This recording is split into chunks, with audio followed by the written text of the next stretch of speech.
And welcome everybody to this post-game reaction of the At the Pylon podcast. Alongside Chandler Betts, my name is Nick Antonakas. Chandler, how you doing after this horrible loss from the Patriots? Oh God, oh my God. You got the teardrop and everything. Oh my God. Is that gonna be a new shtick now every week that we lose? I was planning on keeping it on for the whole episode, but out of respect to all the viewers, I will show my beautiful face and my beautiful sound. I want to wear this though, because everything is so bad. Everything is bad, and we'll talk about everything bad today. Well, I don't blame you, Chandler. The whole paper bag thing brings you back to the 2016 days of the Toronto Maple Leafs. So that team was embarrassing, and it seems like every week the Patriots are becoming more and more towards that level of horrendous. This week, obviously, Matthews? Yeah, where is our Austin Matthews? Maybe we'll find him in this draft. But regardless, Pats lose by a score of 21-17 to the Las Vegas Raiders. A game that neither of us had the Patriots winning, but on the flip side, as the Patriots usually do, they had us thinking that they had a chance in this one, and then they blew it. So right out of the gates, Chandler, let's take us back to that last play of the game, that last drive for New England. That, I think, was probably the vocal point for New England throughout this contest. Now, walking through it, obviously only 3 plays long. This one ended not the way that we would have wanted, but on 1st and 10, Mac Jones got a pretty good pass off to Ramondre Stevenson, went down for 6, and then a pretty good gain to Ramondre Stevenson, 5-yard gain, but no called back immediately. What more than a penalty on Antonio Maffi, offensive holding, brings us back to the 7-yard line. And at this point, I'm looking at the screen. I'm thinking, all right, well, that's a wash. Patriots are done in this one. But Mac Jones gets a chance on 2nd and 11, drops back a dime right into the breadbasket of Devontae Parker, deep down the left sideline, is incomplete. We'll get into this little reaction that Parker had after the game on this supposed dropped pass, which was clearly a drop. Mac had on point there with his throw, but isn't completed. Pats on 3rd and 11. What happens besides a delay of game? Then finally, to make matters worse, Mac Jones gets sacked for a safety in the end zone, and that calls the game. Las Vegas takes the lead 21-17. And that would close the book on New England having any sort of chance of getting back into this one. So, Chandler, I'll throw it to you. Where did the Patriots go wrong on this final drive? And does it stem back to some of their earlier actions in this long and grueling game to watch? So I'll put it like this. The Raiders did not want to win that game. They wanted to win the game, of course, but they didn't deserve to win the game. They tried to shoot themselves in the foot so many times, and they gave us, after a frankly not good performance, the chance to win that game. And to his credit, Mac gave us a chance to win that game. In the 4th quarter, he was 11 for 13 for 69 yards, and that pass was incredible. That was a perfect pass. And do you mind if we talk about the post-game interview with Devontae Parker right now? Yeah, touch on it, and then we'll get into it after when we talk about the divide that's taking place in the locker room. But touch on it, go. This man had the audacity to say that it hit his fingertips. I was so mad when I saw that. That was literally, you could not drop a more perfect pass than that. If Mahomes does that, that's on SportsCenter tomorrow. Literally. And even if Mahomes does it and it gets dropped, then that's on SportsCenter, and that person's on blast, because that person should be out of the league for ruining the legacy of a great quarterback like Mahomes. Am I back on Mac? By no means. But that ball was elite. That was an incredible ball, and Devontae Parker had the audacity, in a similar way to what Zach Wilson did last year, when they talked about to Zach Wilson about, do you feel bad that you let the defense down? He said no. Devontae Parker needs to take accountability for that ball, especially with all of the question marks around his quarterback. That was just so un-teammate-like and so immature and so ignorant of him, in my opinion. And I think probably in everyone else's opinion, because for those of us who were unlucky enough to see that play, Patriots would have been 10 to 15 yards outside of field goal range with about 1:40 left. That was a winnable game at that point if a very catchable ball is caught. Now, we can't completely absolve the rest of the team of blame on that last drive. You cannot take a delay of game. I mean, come on. I know you're rattled because you should be on the Vegas 40. You should be there, but you're on your own 7. Like, I Yeah. understand that intuitively, but some people got grit. Some people don't got grit. Some people got that dog in them. Some people don't got that dog in them. Someone with the dog in them is not taking a delay a game on your own 7. Like, No. it's not rocket science. I understand it's obviously a lot harder. You're the quarterback, you're dealing with 10 people, but there's one time in the game that you can't do that. And that was the one time in the game that you can't do that. We had 3 penalties on that last drive. We had 2 to start the season, or 2 to start the game. The first 2 plays of the game, offensive plays of the game, were penalties. Absolutely unacceptable. This is becoming even more of an undisciplined team than we've already seen, on top of not having enough talent. There's nothing good to talk about except maybe Zeke. Zeke played all right. That's it. Yeah, I mean, you're on point with all of those, Chandler. While this last drive gave us a taste of maybe, all right, New England seems to be climbing back into this one. Let's give them a shot. Let's give them the benefit of the doubt to maybe come out of this one with a win. Despite what happened on that last drive, despite the terrible mistakes in form of the delay of game penalty, the hold penalty by Mafi, the dropped pass by Parker, and then the drive ending in a safety, a horrible way to go out nonetheless. But you got to look back, like you said, Chandler, to these acts previous in the game, the amount of Yeah. chances that New England had and just flopped on the offensive side of the ball. Now, their defense is more thin than we've seen it at any point this season, and they put up Yeah. a pretty decent performance against the Raiders, who Yeah. on paper, they have some pretty good wide receivers. Of course, we saw Jimmy G go down halfway through the Yes. game with that back injury, leaving Brian Hoyer, another former Patriot, to kind of take the helm for the Raiders. And while we made him look like Tom Brady at points, it was still a pretty decent performance by the Yeah. defense. But these problems that we've discussed all season long are kind of starting to paint a picture, at least in my mind, after this game. This disconnect between the Patriots players and their coaches. So, to start us off in this little segment, I guess, I'm going to take us to a tweet that Mike Reese put out after the terrible touchdown that we gave up to who but another former Patriot, Jacoby Myers, who is sure biting us in the butt there by claiming that we did not re-sign him and we made a mistake. We clearly did, as he burnt us really bad for this touchdown. Yep. Now, Mike Reese tweets out, how did Jacoby Myers get so open for the game's first touchdown? Good sideline look here, which picks up with the Patriots' pre-snap communication. It's clear that there's some uncertainty. Multiple defenders follow the shallow crossing route, including safety Kyle Duggar, which left the middle vacated, which is obviously where Myers ended up catching the touchdown. Truth be told, benefit of the doubt here is that there was a clear miscommunication on this play between the defense and the coaching staff based off what kind of play would be called. Doesn't stop there, though. You talked about penalties earlier. First drive, 2 penalties. Last drive, or the last drive, 2 penalties. The first drive of the game, 3. Teddy Bruschi went off on Get Up this morning. He said, quote, to start the game with 2 penalties on offense, to finish the game with 3 penalties, that's a sign that Bill Belichick isn't reaching these guys. And per Pat's Pulpit on SB Nation, they said that the Pats have averaged 6.4 infractions over the first 5 weeks of the season. And quote, they were flagged 11 times versus the Raiders. Of those penalties, 10 were accepted for a loss of 79 yards, which is the highest of such numbers for the team this year. Now, Chandler, you already talked about the penalties that the Patriots have faced, but would you credit that to a clear disconnect between debatably the greatest coach of all time and his players, something that we've never seen before?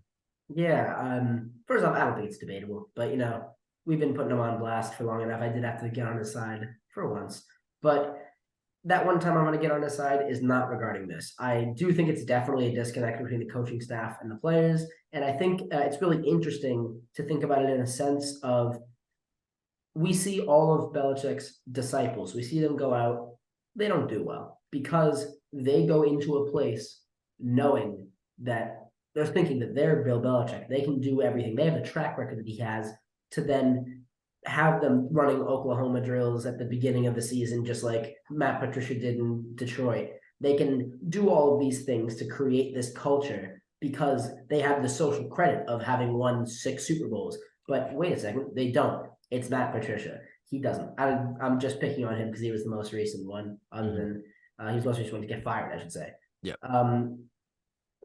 We're getting to the point that Bill doesn't have the same reputation. He has the reputation of without Brady not being successful. And if people aren't going to buy into it, or if he's unable to find the people that will buy into it, then you can't do the things like this. And if you don't do the things like this, because we've seen when people buy in, nobody gets penalties. It's like I talked about last week. When you have Tom Brady on your team, you know that Tom Brady is not going to be the reason that you're going to lose a game.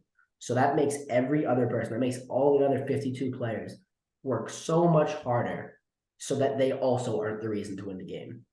Bill Belichick hasn't created that culture because maybe it's because I can't say this, of course, but maybe it's because they don't think that Bill can confidently be the reason that they're always going to win a game. So if you don't have that reason, you don't have that culture. You don't have that culture, you get 10 penalties for 79 yards. You get 10 penalties for 79 yards, you don't win the game. Simple as that. Belichick post-game, Chandler, was asked about one of the worst calls of the game on Hunter Henry, which was a holding. On the play, Mac Jones threw a short pass right to Elliott. He went 74 yards all the way to the house for the score. That touchdown came off the board due to Hunter Henry's holding call, which on paper, yeah, it might have been a bad call, sure. There was definitely a sell on that play on behalf of the Raiders. And Chris Ryan asked in the post game, Bill Belichick, he asked, is there anything would you coach Hunter Henry differently on that play? And Bill Belichick just said his usual few word answer of, quote, probably not too much. And at least to me, Chandler, while it's right on one behalf that this was just a bad call from some circumstance, it's just a foreign response to me from Belichick. I don't really it just seems out of character for him to be so nonchalant about, something that cost them a score, which would have won them the game theoretically based off the final score. But when you look at this, I think Belichick is starting to finally realize that it's not as much the coaching on his behalf that's flawed in this system. It's more the players that he's assembled around him that just can't adapt to the culture. And you've been talking about this all year in terms of a talent shortage in New England. Why don't you just build on how that's bled into the discipline side of football? Yeah, I'd even like to even talk about the quote, actually. The quote itself, saying probably not too much. I think that is actually Bill understanding his team, because when you're a coach, the press conference, sure, it's for you, it's for me, but it's not really for you and me. It's for the team. Everyone on the team sees everything the coach says. When you're Bill Belichick and your teams are going 13-3, 14-2, 12-4, you can be like, so-and-so needs to be better. That's unacceptable. We won by 55. Like, you can do that. If your team is not winning, you finding a little ticky-tack thing to complain about is not what you need to do. You need to be, and I've been saying this for like 4 weeks now, inspire confidence in your players. If at this point, if your player doesn't do something wrong, let him know he didn't do something wrong. If you're 12-4 and somebody does something very small wrong, or like if this happened in 2017, you could say unacceptable. We can't be taking points off the board, and then because that just makes it a highlight for that player. But yeah, the standard has been set almost. The standard of 2017 is much different than now, sadly. Yeah, the standard's too low, and he responded according to what the standard should be because of this lack of talent. When you have a huge lack of talent, you can't make up for mistakes. You can't play from behind. That's what we're seeing here. You play from it. We say it every week. One of the keys from one of us every week is you got to score first. Yep. If you don't score first, and it's really got to be a touchdown, because 3-3 can get matched easily. 7-3, still big plus for us. You have to score first, or really just on your first drive. You don't necessarily have to score first, but it's a chess match. You got to score first. But yeah, this team doesn't have enough talent to make up for all of the inadequacies in terms of our discipline. And typically we're used to both of those being good, or at least the discipline being good, like in a 2020, when we may not have had the most talent, but at least we weren't losing games ourselves other than Cam Newton fumbles. But in terms of the other 52 players, we weren't losing games on our own. But now every single player is losing the game on their own except Pharaoh Brown. Pharaoh Brown is a weapon. He doesn't even do that much, but whenever I see him, he's doing something good. So shout out to him. This is the time that I'd like to say this. Verdarian Lowe needs to be the worst player in football. And it's this man is so bad. Coming into the game, he was number 1 in pressures allowed, and Max Crosby was number 1 in pressures. So this obviously wasn't going to be a good game. No. But God, wow, it was bad. Max had this whole season, Max had the least amount of time to throw in his entire career. And there were times where it seemed as though, obviously this wasn't the plan, but it seemed as though Lowe was just going to let him go. And then you can only throw to one side of the field at that point. You can't throw into the block, throw into the SWAT like he did one time. I remember that was a tough one on like a 3rd and whatever. Tried to throw a tunnel screen, and Verdarian Lowe, instead of, blocking the guy, just like, here you go. No. Dante Scarnecchia needed to come back and execute that man. Shout out Brian Kelly for that. Literally, and the sad part is, Chandler, this lack of confidence is not only present on the offensive line, but throughout the entire team. Yeah. And while you've said that this coaching staff needs to start inspiring offense in the team, I mean, not in confidence in the team, I should say, it hasn't been happening. And as a result, confidence from player to player has started to lessen. So let's go back to that Devontae Parker shtick that we were talking about at the top of the episode. You kind of introduced us to. After the game, Devontae Parker obviously had that drop. He got drilled by reporters, rightfully so, because it was a bad drop. But he didn't take too kindly to the responses from reporters and kind of threw his team and Mac Jones specifically under the bus in the process. So here's the full transcript of that interaction. The reporter says first, Devontae, what happened on that deep ball in the last drive? It looked like you got behind the coverage. Parker says, I don't know. What'd you see? Then the reporter says, it looked like you got behind the coverage and the ball was there. Parker says, yeah, I guess that's what happened. I was behind the coverage. Next, reporter doesn't give up there, and he says, did you get your fingers on the ball? Parker says, probably hit my fingertips, I think, but I didn't get a full grasp of it. Reporter responds with, do you feel like that's a ball you can catch? Parker says, I think so. I mean, fingertips. So I don't know, but. And then that's where the interaction ends. This is where that first off, it didn't hit your fingertips. I was so mad when I saw that. It hit you right on the hands, right in the palms, and we saw the bobble. It hit you right there. It was right in the breadbasket. Like you said at the top of the episode, Chandler, own up. Just own up.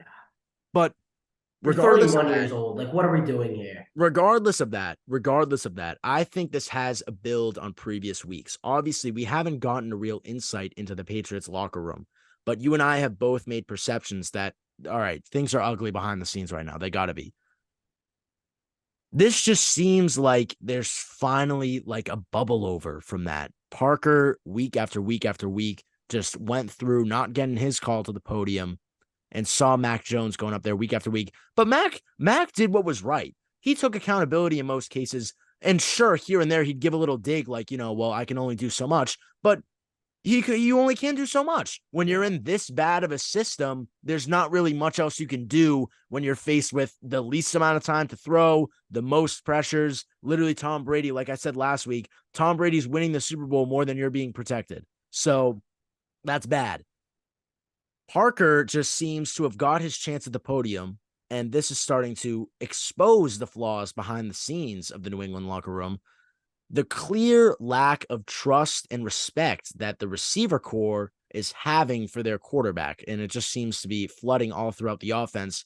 And clearly, Parker is not on the side of Jones. We obviously saw earlier in the game, Parker had another slip up with that slow route run.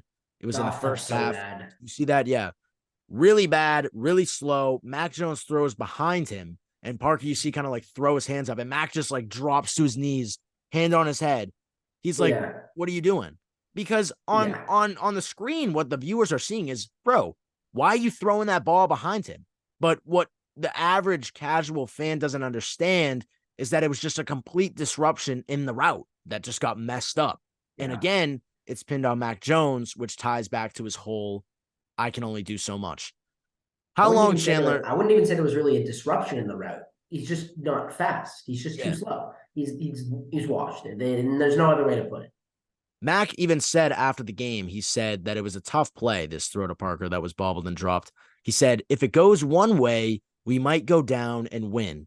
And he quote unquote called Devontae Parker a good deep threat before saying that. But theoretically, he kind of gave it back to him by saying, all right, you make that catch, uh, it's Win the done. game. We might win the game there. Yeah. How long, Chandler, until tensions boil over here in New England? Yeah. It's hard to say that wasn't tensions boiling over. Um, I think that Mac Jones has been coached well enough in the media school of Belichick that outwardly it will never boil over. David Andrews, as much grief as I've given him, also, again, poor guy. Stop sending him to the podium, please. Like It's always the he, first one there, I too. know he literally like 2 years ago, he's like, I'm leaving. I'm gonna get more money because I'm too good for this. And then nobody wants him. And then he comes back on a lesser contract here. And they're like, oh yeah, by the way, with this contract, you're gonna go first to the podium in the worst stint for the Patriots in the last 25 years. Good luck, have fun. But poor guy.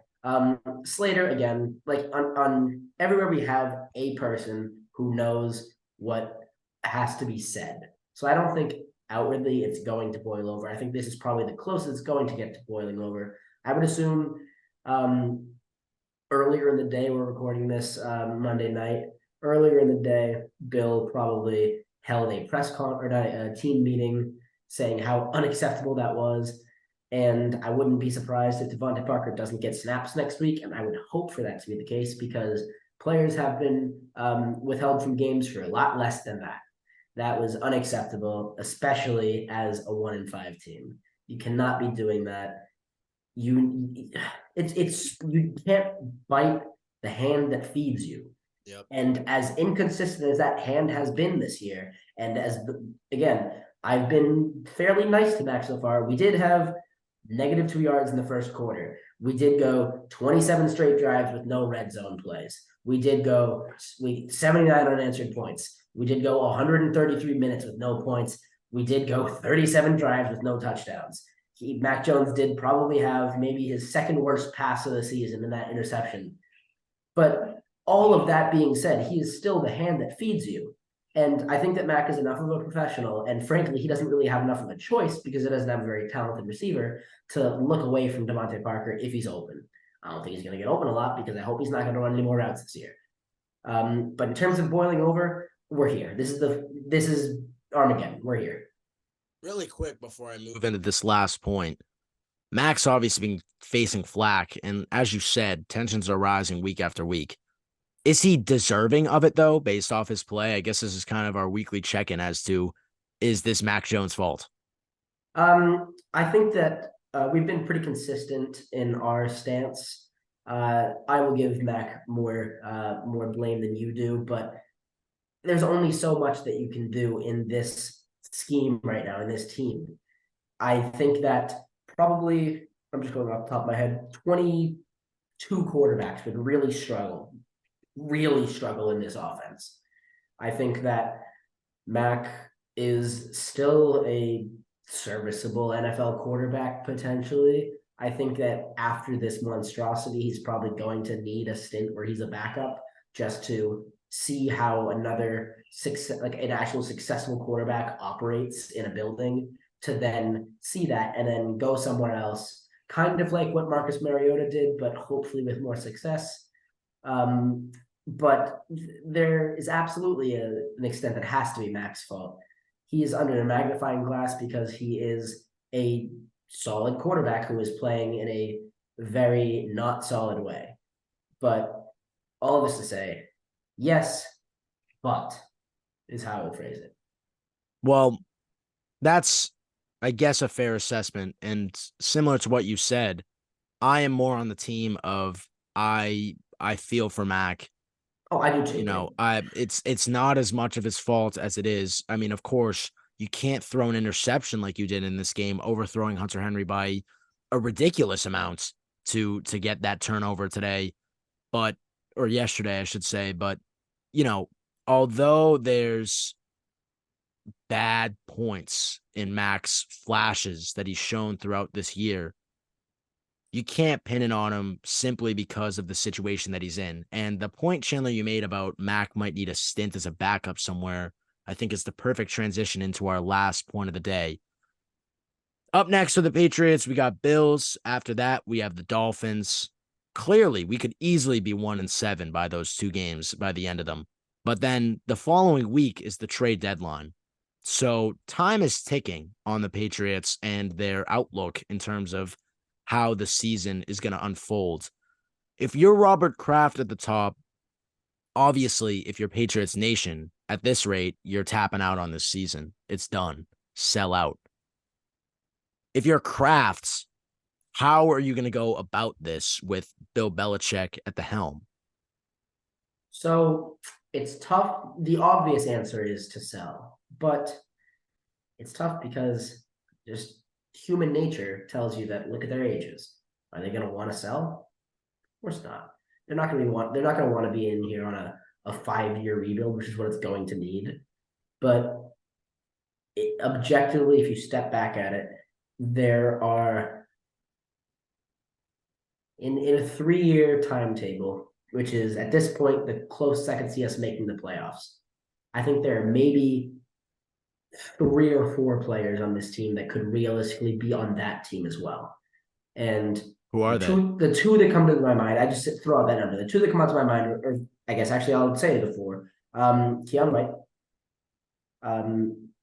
Christian Gonzalez, Hunter Henry, Jelani Tavai.